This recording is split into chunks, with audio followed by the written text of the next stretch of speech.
على رسول الله وعلى آله وصحبه أجمعين. Respected brothers and sisters, Ramadan Mubarak. Assalamu alaikum wa rahmatullahi wa barakatuh.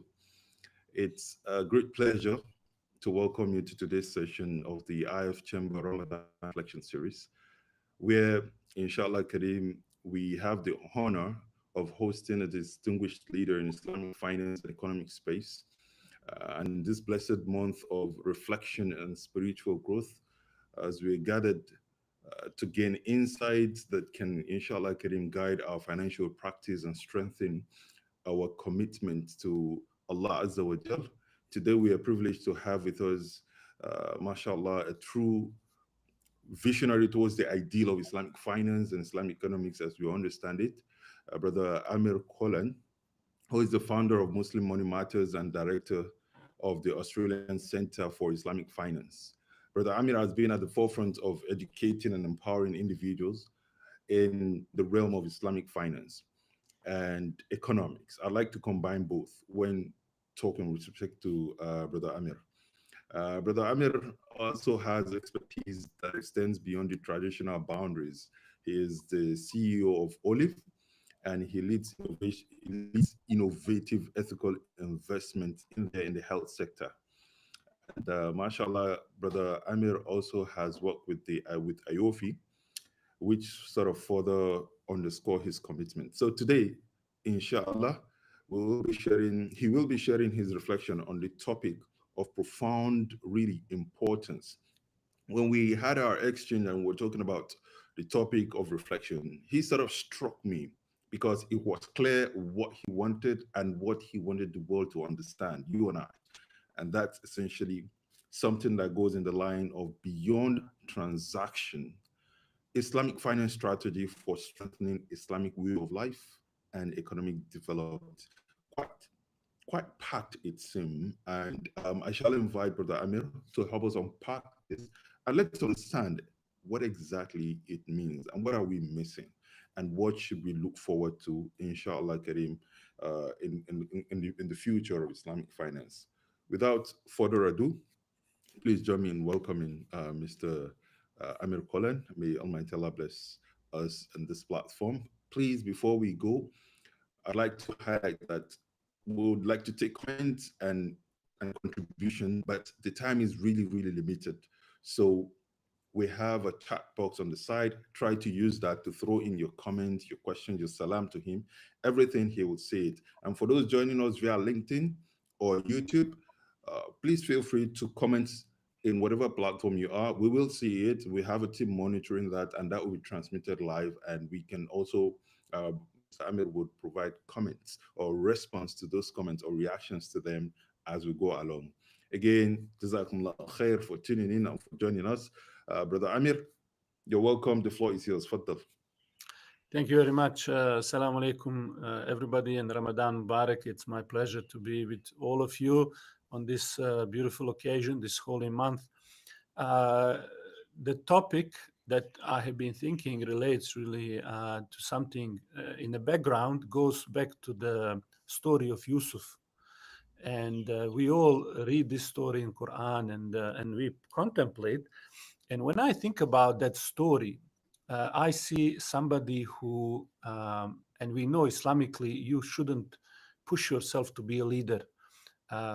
Pushing yourself to be a leader is something that we don't encourage. In fact, people who wish, who crave for leadership, we shouldn't give it to them. This is a sign of weakness in the heart to desire authority over the people. And in reality, when you have a group of people who work together, they instinctively know who should be a leader. Just before this meeting, for example, I had another meeting, finished just 5 minutes before this. And we have one gentleman there with us in that meeting. He's our senior. And as soon as we start organizing, everybody naturally gravitate that he be leader due to his experience, knowledge, and foresight and wisdom and so on. So any group of people naturally gravitate towards the one who will make them better, more compact unit and so on. So this is why we don't wish somebody just to impose themselves. People recognize other people's contribution and they seek them out. But in this story of Surah Yusuf, we see something interesting, that he himself, Yusuf, is asking for the leadership. Why is he asking? Well, he is asking for leadership because the situation is very dire. There is something that he knows, and there is some competence that he has to execute the task, and something is coming that will impact everybody. There is a famine that is coming, and there is a method and a way that only he can see, recognize, and execute to help the people in the community. So we would say that when we have a situation when amana, responsibility in one community is not fulfilled, it is our responsibility to stand up and step up to the challenge. Now, what is needed in this task? You see, Yusuf alayhi salam, not only does he have a knowledge of the task, what needs to be done, but he also needs authority to do it. You see, so this is one of the core aspects, I think, when we think about Muslim communities and Muslim economics or societies. We have a lot of resources and we are very resourceful, but it needs some element of somebody who will gather these resources, a leader, if you like to say, who will be resourceful to use these resources in the way with authority that will then bring the benefit. And the second thing that is aspect, so one aspect is really leadership in economic sense, and he was appointed as we could say today, Minister of Finance or a treasurer and so on. And the second thing that is very important is you need to be able to solve the problems of the people. You need to be providing something.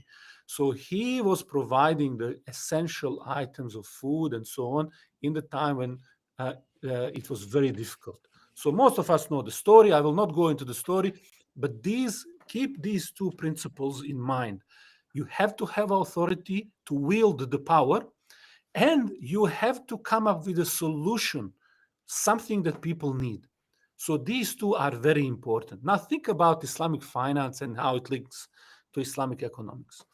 Now, most of our countries, most of our people are exactly in that situation. How so? Well, what was the problem of Egypt at that time? That there were years coming in when you will have something, and then years that you will not have something. Now, if you don't prepare yourself with something for the years when you are not producing, and that's the key thing here, if you don't prepare yourself for the years that you are not producing, you are in big trouble. What sort of, if I ask you, we have 50 major Muslim Islamic countries, 50 major Muslim countries, and dozen where the Muslims are minority. So we are talking about 2 billion people in 50 countries, okay? If we are to judge a level of production, where are we? We are in the same situation Yusuf was after the thing, at the end. But we have very limited preparation for it. So our economic setup structure is completely operating on the demand side of economy. Completely, Islamic economy is completely, and Islamic finance is on consumer side of finance and economics. So when we look at the Islamic banks and financial institutions, our discussion products are just transactional one. Is this murabaha okay? Is this ijara okay? Is this sukuk where I just put existing asset okay? It's just transactional. They're not producing anything new. No new jobs, no new products. It's just transacting what's already there. Right. That's important service. We need that, right? But that's like Yusuf alayhi salam just going in the time of this famine and just making sure that when you buy and sell the corns that exist are purchased in the right way with no production. of the new ones. No storage, no preservation, and no supply of the new ones stock. So if we think about what is then missing is supplied side of economics. The supplied side is what brings into existence, creates, or delivers for the needs. So you are producing, you are upper hand, you are producing, and you are solving the problems. This is fundamentally what Islamic finance must solve in today's economy. So what are some of the things when you think about on supply side that we need? Well, think about it. Much of our countries, can we feed ourselves? Like just basic question, what can we grow? What can our countries grow? Not much. So they depend mostly to import food. Most of the halal food exporting countries are not not Muslim country. So we are net importers of food. Okay, what about technology? What about defense? What about uh, ideas, even ideas, content? And so when we ask ourselves, then mostly what we consume, and these are the things in our life, because Islam is the way of life. These things that we have from the car, from the technology, from the AI, from the anything, is produced by people who are not Muslims, who don't share your vision of your lifestyle. And so we need to ask ourselves, even in our astronomy, is it enough that we are just on the demand consumer side, or do we need to change the game, change something in this? And this brings us to then the first point. You need to be in a position where these decisions are made. You see, so the Yusuf alayhi salam, even though he had great idea, what needs to be done, how to save the people, fundamentally he needed to be at the table where the decisions are being made. If you are not at the table where the decisions are made, how will you impact the change? So we need to be present at the table where the decisions are made, because we are told you are from the best of the people in the Quran, because you invite for what is right and you suppress what is bad. So how do you do that unless you have authority and the power? So we need to understand that producing for what you need is a strategic need, cooperating with similar countries in the region and so on, especially Muslim countries, global south, especially these days with the huge blocks, military and economics blocks are coming together. We see this come hand to hand. Sovereignty is threatened with a gun to give me your minerals, give me your uh, everything, resources. So our people, Muslims, need to be understanding that in order for us to build our lifestyle, to secure our families, to secure our future, and have a right policies and everything, we need to focus on number one, being at the seat, having that power, and nobody's going to give you that power. You need to grab it. And at the same time, what we need to make sure is that we ourselves are working hard to become a producers.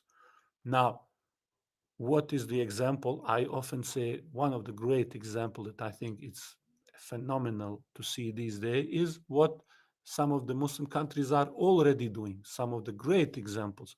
You can talk about what Malaysia is doing. In some aspect, it's great to see. What Turkey is doing is great to see, and many other countries are producing, and that is fantastic to see from all of them.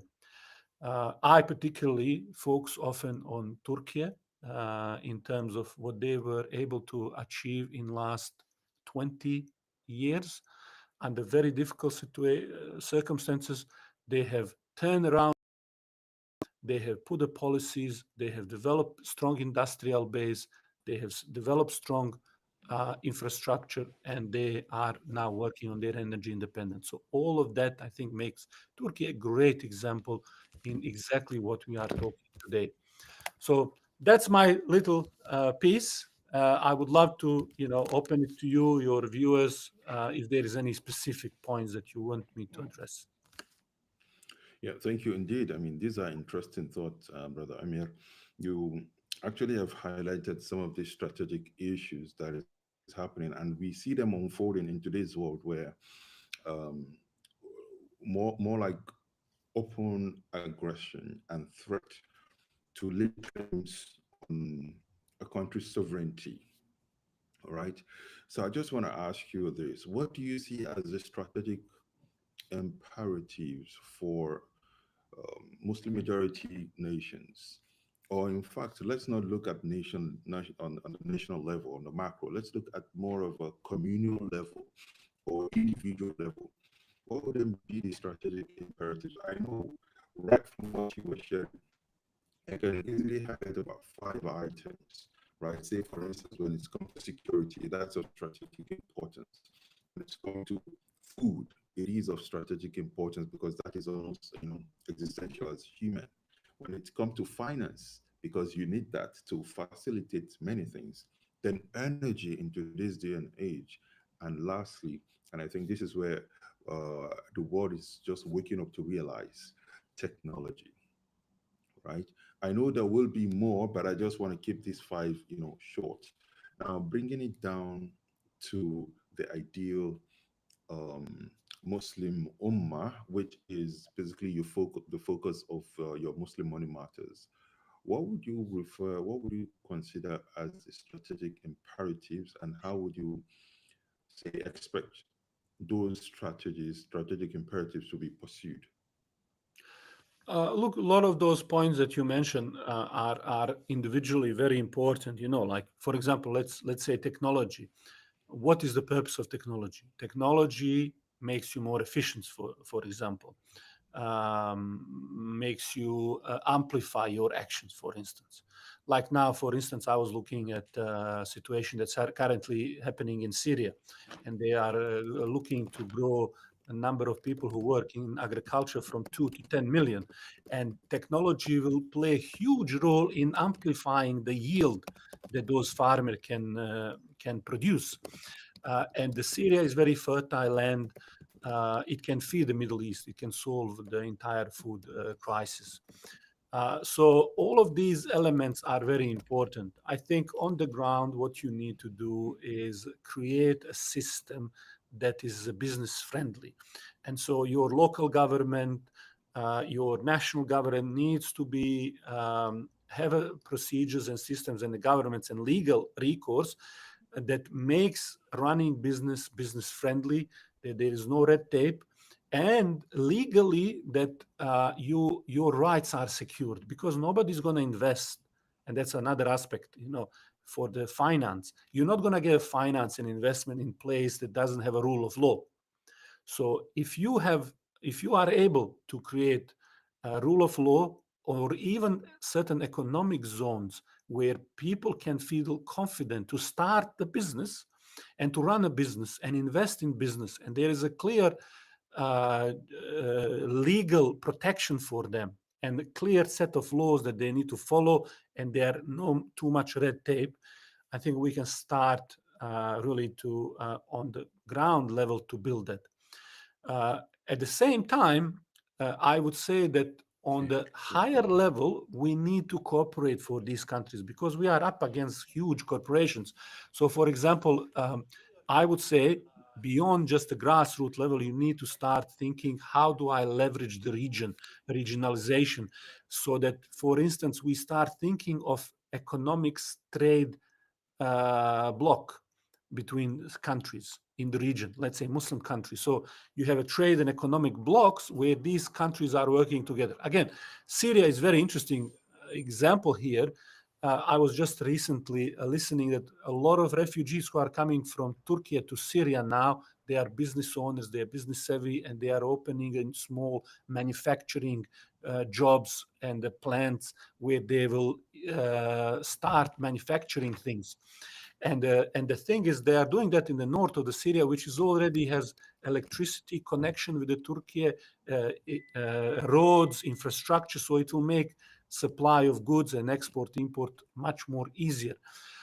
So I don't see the region. I don't see the reason why not have in the same region, geographic region, leverage the strength of different countries, um, and find the market, find the customers, find the investors, create, even give incentives. And this is where government can play a lot of role, is give incentives to the people, taxation, exempt them from certain charges so that you can stimulate. I think people are ready to work, they want to work, but they need that leadership from the top to create that market where they can then thrive and get busy working. Mm. This is quite interesting how you put it, because on one hand, it's one thing to understand what the risks are, what the opportunities are, but how to bring resources together, how to collaborate together to bring about this, outcome that is expected, whether it's an outcome just to protect oneself or it's an outcome to develop or to grow. It requires lay down plans that has timelines. And this is where I think the concept of having a national strategy or a national master plan or a national roadmap becomes important. My question then is, and I'd like to hear your thoughts, particularly with respect to Islamic. I think I heard you, particularly with respect to Islamic finance. How do we bring that? Well, I often say that our banks and institution needs to use some portion of their funds towards these investments, towards the startups, towards something that is risky. And whether that is by introducing new types of organization, new types of funds. We have a lot of money in these banks, and we have a lot of funds, and a lot of capital is going around. So at least some portion of our money from our big institution needs to be allocated for what we term as a riskier asset classes, investments in the startup and small to medium businesses. And one particular thing when it comes to small to medium business is that difference between small and medium could be quite large, actually. Small to medium businesses, often when we see in reality, it's those medium that are almost like a large businesses suck all the money. I think we need to separate small and medium in two separate category and then focus on the small part. This is the backbone of every society. I think what some of the great example I have seen where this work, when you bring Islamic finance and money and investments and so on, is if you can concentrate in one region and make like industrial zones. I've seen in some of the cities, even recently I was in Bosnia. I'll give you another example, where one of the smallest city became the city of the millionaires. And I visited it recently. I said, why? Well, they said, we made it easy to do business here. And they started building like industrial zones.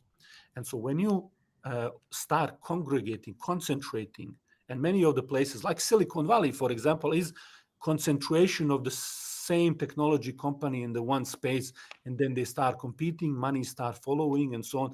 So if you can have certain zones, industrial zone, technological zones, where you give certain incentives and so on, then it will be easier to create that ecosystem and connect it with money rather than disconnected people. Think about shopping center. When you go to the shopping center, you go to one side of the shopping center, everybody sell a gold. On this one, everybody sell textile. Why they are all there? 100 shops selling the same thing. Because if they are separately, nobody would visit them. But somebody knows if they are concentrated, I will visit all the same in one go. And so there is a power of leveraging the networking effect when you are working. And I think this is what we need. We need zones, trade zones, specifically in some area where it's maybe more challenging or difficult, where it's predictable legal system, there are protection, easy to invest, and then you can bring all of these factories and businesses together, and that makes it easier then to connect it with the financiers. Mhm. Mhm. So, something else before we begin to take questions from the audience. There are a couple of them in the chat box that are with us. Then I want to ask this one in particular. We have our Islamic financial institutions that are structured, and then different jurisdictions at different level of development when it's come to Islamic finance. Great. Now, given this, how do you see the current state, particularly with respect to, the concept of the Islamic concept of ta'awuni and collaboration, right? Because this is often a big issue to say, wait, you've got a big brother Islamic country, and why should you be in this situation? Mm, Or you're a big brother Islamic country, and another small brother Islamic country is in a very desperate situation. What is going on here? So, how do we, as a matter of strategy, plan out actionable points towards, at least bringing about some degree of balance, particularly among Muslim nations? Hmm. So you mentioned the word strategy there. When you, I don't know if you know the chess game of chess. When you analyze how people play chess, I've looked at some of the great players in that game and try to understand what the chess is all about. Why so strategic in a sense? You see, in the chess itself, you have three types of things that are going on at the same time. Number one, you have simple moves that you are playing. You move one piece to another piece. Now, when you group the moves, set of moves, you develop what we call tactics, which is, for example, you capture a piece. So you move certain pieces left, right, and center, and maybe you divert. Maybe you give them one piece, then you on the left, then you attack from the right, and you capture their pawn, for example, or the knight. This is what we call tactics. And then there is a third component, which is what do you want? What do you want from that game? Of course, everybody wants to win. We are not talking about that. And the end of the game is to capture the king, for example. But what do you want as a matter of strategy is to dominate the center. There are four squares in the middle of the game that you want to dominate. Now, whoever dominates that, he wins the game. So when you think timeline here between move, tactics, and the strategy is how long your view is. How long your view is.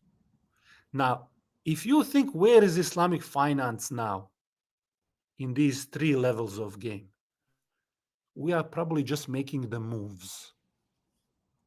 Everybody looking at the board is one piece, them, Hmm. and I need to go from A to B.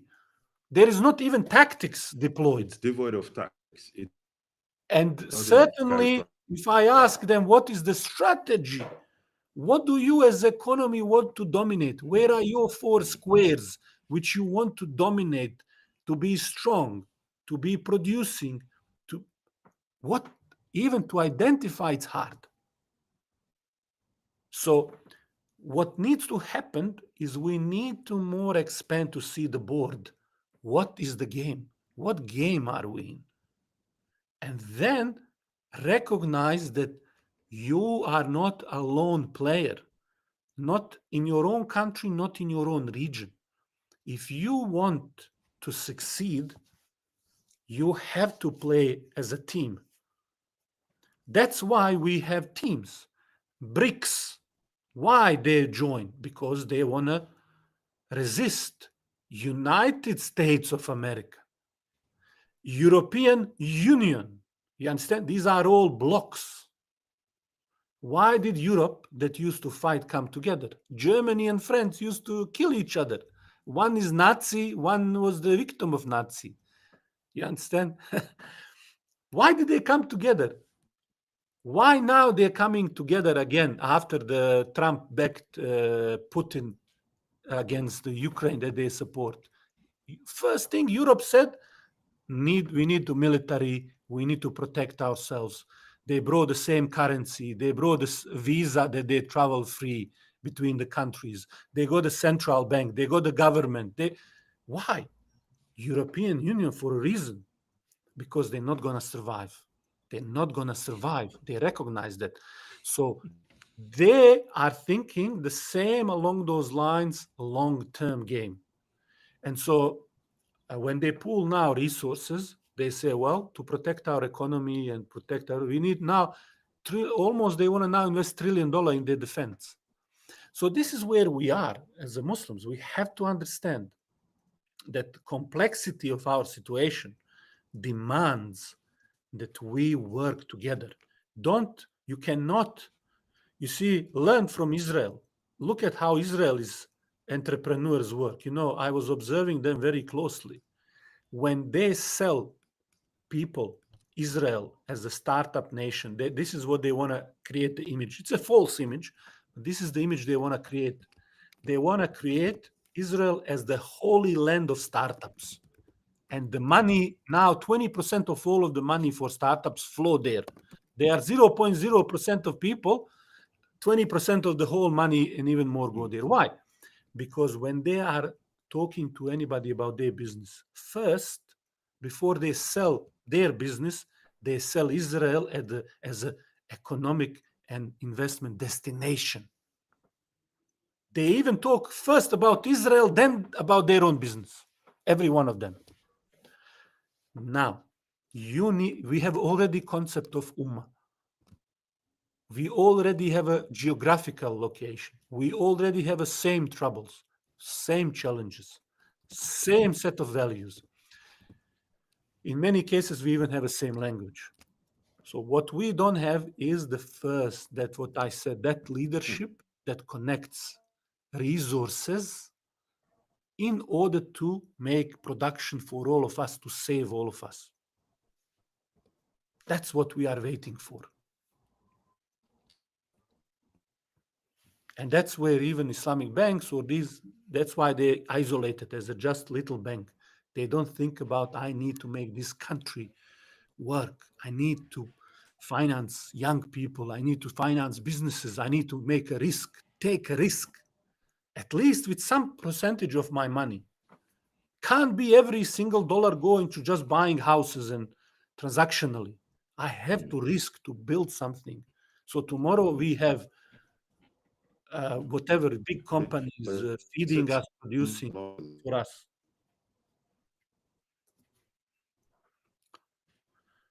Does that make sense?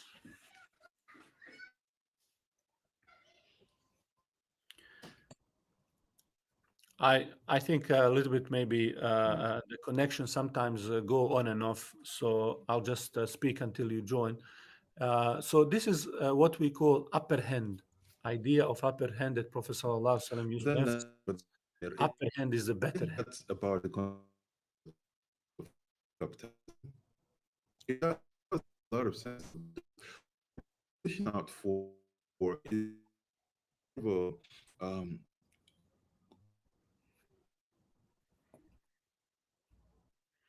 the connection.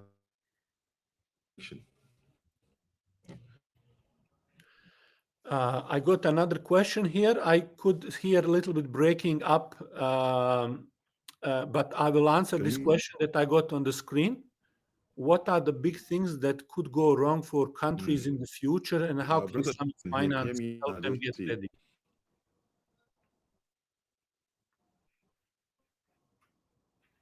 So I'm having a little bit trouble hearing what you're saying. So I'll just go with the question. What are the big things that could go wrong? I think the big things that could go dramatically wrong is monetary policies of a country.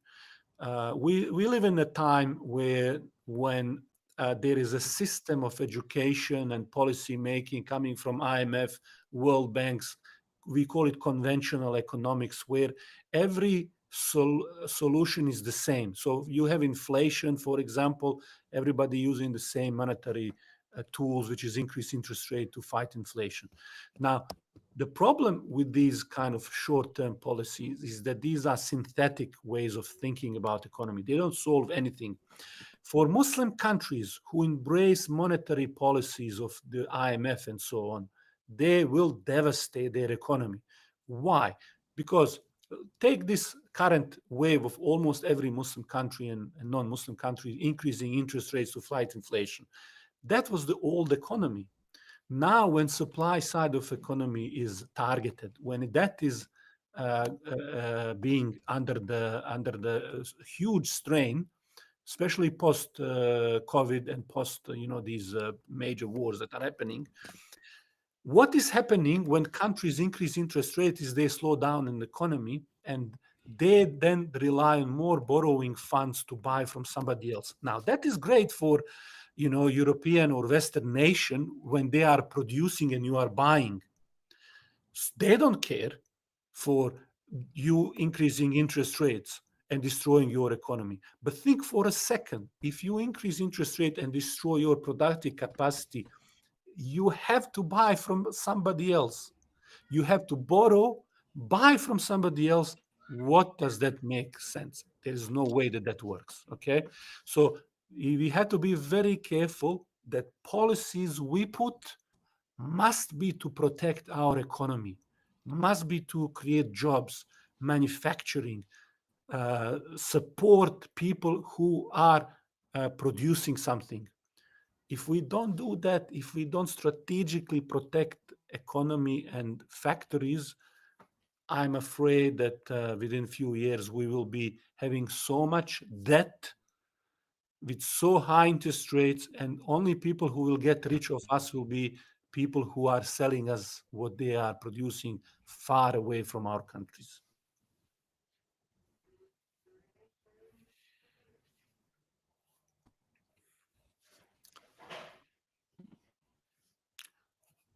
Do we have any other questions?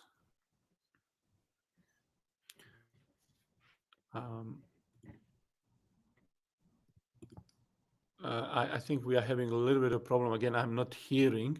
So, okay. So another question, what do you think is holding countries from working together and how can we solve them? Is Islamic finance necessary to tackle problems? I think a lot of our countries, they have a complicated political and other history. And, it's a result of colonialism, of exploiting our countries. We have in Islamic references part, the narration of the Prophet ﷺ, who said that countries will come around you like hungry people come around food, eating from all sides. And the companions asked the Prophet ﷺ, why is that, O Prophet? Are we going to be small in number so that they can eat us like this? He said, no, you're going to be huge in number, but there will be certain weaknesses in your heart that you will have. And so we see that these huge countries have been eating from all of the sides. Many of our countries, they went through destruction, bombing, colonization, and so on. And many of this is in our recent memory, and even now. And so it is from this that they have injected a lot of nationalism, racism, very anti-Islamic mindset. And so there was a major destruction of the relationship. So for us to reverse this, we need to start learning about each other, getting to know each other, traveling, meeting, cooperating, and reversing these effects. So we need to bring that idea of the ummah. We need to work together, and some of the causes, like what's happening with Palestine, for example, and so on, are definitely helping Muslims to realize that the only way for us to work is to work together, and I think that's what is the big problem. But I would say it has it beside historic and other things.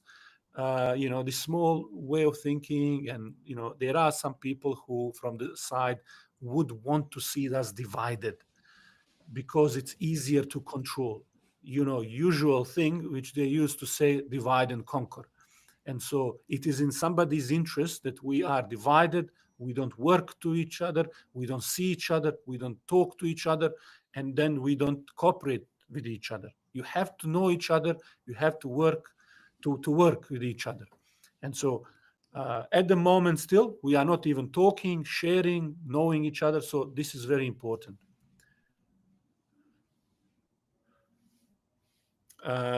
Another question: are the recent historical accounts we can learn from, like Ottoman debt issue?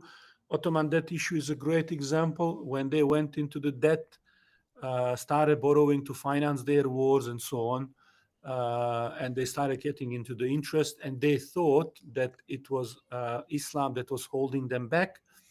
And then Europeans used to steal as they introduce, to collect the money during the Ottoman Khilafah. They would bring a financial institution that would steal not only money but resources. These resources powered industrial revolution in 1800s and 1900s in Europe, which built their economy, built their military. Our people then saw this as a huge humiliation, and they thought Islam is the reason why we are backward. But the reason is that we made foolish mistakes. We allowed financing corporation to control the government policies and exploit us. And we also didn't go towards this way of technology and progress that is a real thing. Even when Ottomans started embracing themselves, trying to catch up with Europe, they mostly concentrated on culture, music that Europeans were listening, the clothes, these cultural habits, lifestyle, not technology and industry that made them strong. So very big mistakes have been done. And for us, it is very important to learn to be proud of who we are, proud in what we have, ethics and values and traditions and customs and so on, and proud that we are big ummah, that we can cooperate and we can find the solutions, and we can work together.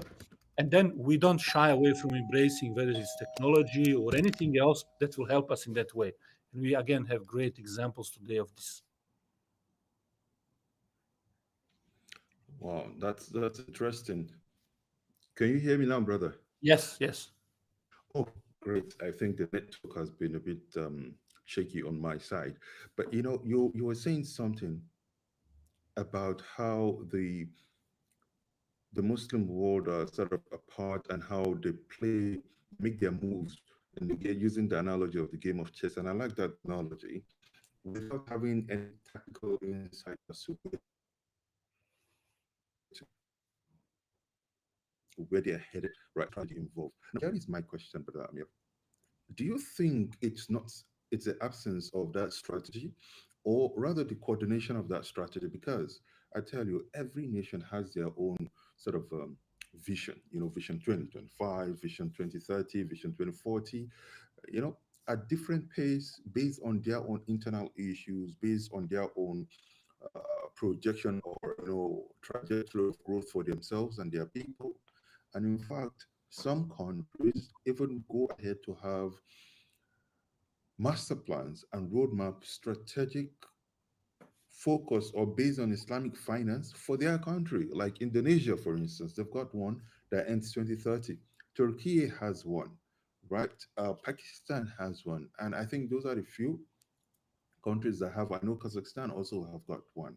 So is it a thing that there is no tactics or no strategy entirely, or the coordination of that strategy is where the problem is? In chess, another thing I tell you about chess is that every player has a rating. So, for example, to be very high level, what they call grandmaster, you are talking about rating that is almost, I don't know what the number, but close to 2000. I think between 16, 1700 to 1900 or something like that. You are the grandmaster. And then you have all the ranking, and the lower you go, you are beginner, like maybe 100, 200, 300. Mm. And if you ever play the chess, you will find that once you start learning and playing in the beginning, your rank goes very fast, quickly when you start playing. But then when you reach 1000 or 1200, to get 1, 2, 3, 5 points is very hard. You know. Now, just because you play chess doesn't mean you are grandmaster. What is the grandmaster's advantage that they see? First, they play a lot of game. They play a lot. And so you have to be in it to win it. So you have to be on the ground, understand the ground level. Grandmasters, after playing and strategizing and trying, what they have ability is to see. They see the wide. They can follow your game next few steps ahead. So they look at you. They understand the opponent. Like famous Chinese general Sun Tzu used to say, you need to know yourself and your opponents and the terrain to win. You understand? And so they know themselves, they know others, and they know where they are playing. And so with experience and knowledge and that foresight, you build those capacity, you become better. And so what often happens with us, we have unfortunately a lot of people who play the game or enter because very short ambitions. Like I'll talk about my own country of Bosnia, where I was born. Now I live in Australia, but I can talk about Australia as well. Same thing. Many people come to politics to get themselves rich. They are career politicians. They get into position because they say yes to the people before them. And they are great yes men. They are assistant, and then they work. They never work anyway. They never seen a factory. They don't know how. They never employed anybody. They never created a job. They don't know anything about economy except saying yes to their boss, and they are career politicians, and this is how they climb based on loyalty to their boss. And so they hire, so they go in the position, and they are incompetent for that. They don't know what to do. So what they do, simple things. Oh, increase interest rate, go put this policy, put that policy. They have no idea how to turn around the economy. So we need people who have experience in actual business. Or if you don't have experience, go to the people of experience. Talk to them. Go to somebody who built a factory, who created the jobs. Let him teach you what country needs. How can you solve for the country you haven't done it for yourself or for 10 people? You can't do that. If you haven't run anybody, you understand? You didn't play football, you don't know soccer, and you want to be a coach. Well, I have very bad news. It's not going to happen. You don't know the game. You don't know. You don't love it. You understand? So this is what it needed to mobilize those resources. You need to have this understanding of how things are done in your community. Then you start building it up. And if you don't know, gather around yourself strong team of people who know, who are there based on merits, and they have done it. Don't just collect, I'm sorry to say, just academics, preachers, talkers, influencers. Get people who have done it, and then learn from them. Say, I want to learn from you. We had a great prime minister in Australia called Paul Keating.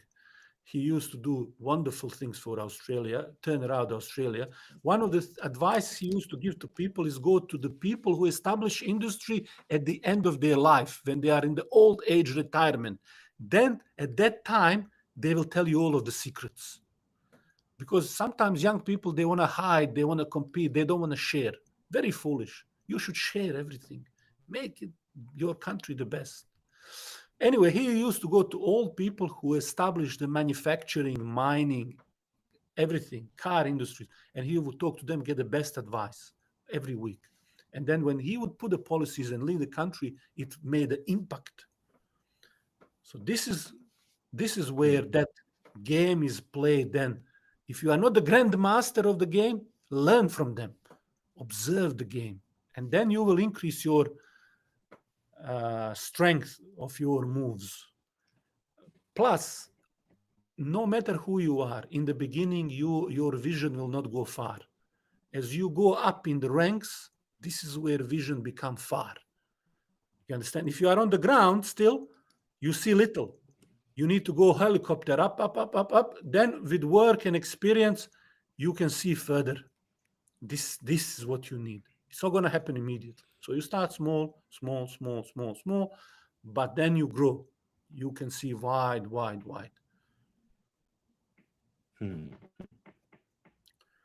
I have just few more minutes because I have to go.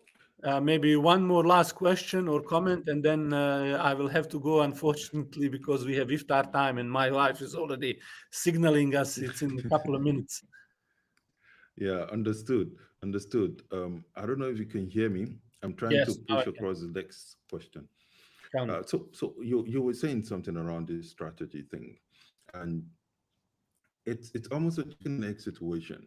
This is how it is when it's come to vision. When you're just starting out at the beginning of, say, a ladder of experience, whether it's corporate or in government, you'll see limited things. But at that time, your mind is still fresh. You're still perhaps closer to your fitra. Now, oftentimes, what we say is as you climb up the ladder, you sort of normalize and assimilate with the existing structure that have existed for years. And this structure might actually have been the structure that is holding the country back. You see? And you just sort of, grow into that and you end up doing about the same thing.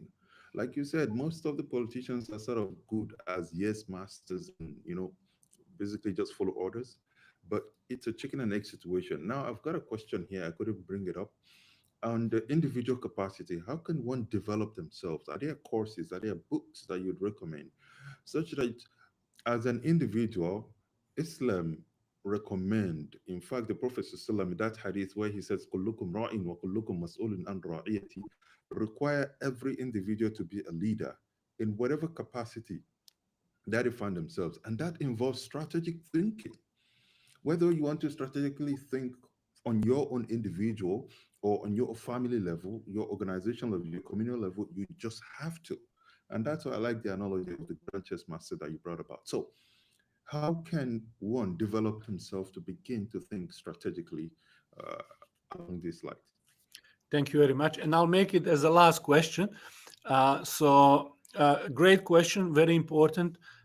So, first thing, what you said regarding the climbing, and then you are part of the same thing. That is only problem with the bureaucracies, where you do that, and there is nobody to hold anybody account to the outcomes, to the results, so that when you can climb and be rewarded with higher level with no accountability. So this is only in bureaucracy that works.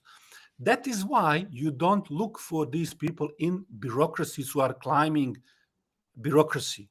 You look at these people who have done it themselves, who have created something that made an impact, a product, a service, change that you want to see. So don't look at bureaucracy, because that's a graveyard. That's where the idea go to die and people go to just exist. It's a museum. Look at where the living people are. You go to the market. Did this person make profitable? Okay.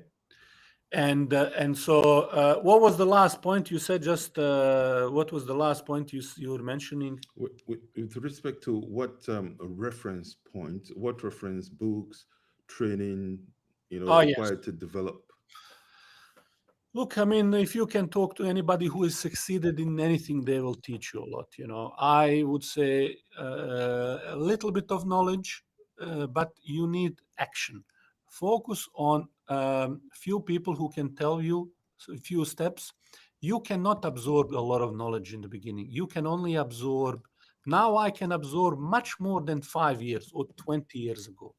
If somebody put this knowledge in me 20 years ago, there is no benefit of it.